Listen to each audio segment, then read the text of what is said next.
இப்போ நம்ம ஈஸியாக இதுக்கு லஞ்ச் பாக்ஸ் சாப்பிட குக்கரில் வச்சுட்டு நம்ம தேவையான அளவு டக்குன்னு நம்ம எடுத்து தாளிச்சிக்கலாம். இதுக்கு தேவையான பொருள் வந்து ஒரு அரை இன்ச்சு இஞ்சி, பூண்டு, 2 பல், பெரிய வெங்காயம், ஒரு பெரிய வெங்காயம், ஒரு தக்காளி, புதினா கொத்தமல்லி இருந்தால் போட்டுக்கலாம், இல்லை இது புதினா மட்டும் இப்போ சேர்த்துருக்கு. இப்போ இது எல்லாத்தையும் நம்ம நல்லா அரைச்சிக்கலாம்.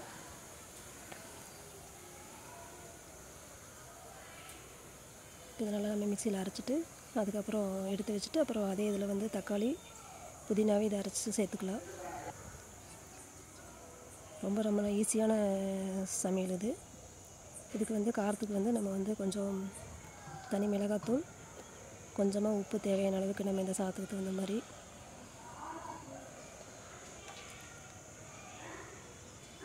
நம்ம இதை சேர்த்துட்டு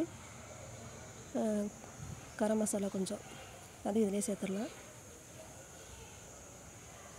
நம்ம இதை எல்லாமே இப்போ அரைச்சதுனால நம்ம வந்து தனியாக வெங்காயம், தக்காளி இதெல்லாம் ஒன்று வதக்கணுங்கிற கட் பண்ணி போட்டு தாளிக்கணுங்கிறது கிடையாது.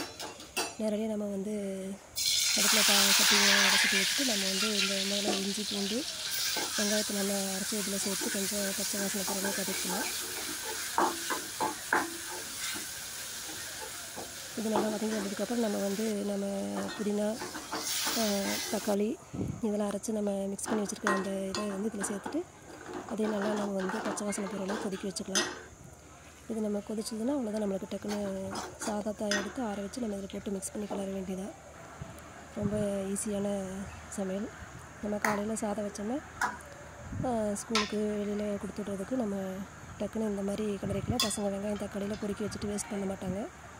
கீரையை சாப்பிடல அப்படின்னா இந்த மாதிரி நம்ம செஞ்சிட்டோம்னா ஈஸியான சாப்பாடு நல்லா டேஸ்ட்டாகவும் இருக்கும். இதுக்கு வந்து ஒரு முட்டை ஃப்ரை வச்சுருக்கு. நம்ம முட்டை ஃப்ரை அதெல்லாம் வந்து நம்ம சேனல் நிறைய போட்டிருக்கிறோம், டிஸ்கிரிப்ஷனில் கொடுத்துருக்கோம், நீங்கள் செக் பண்ணி பாருங்கள்.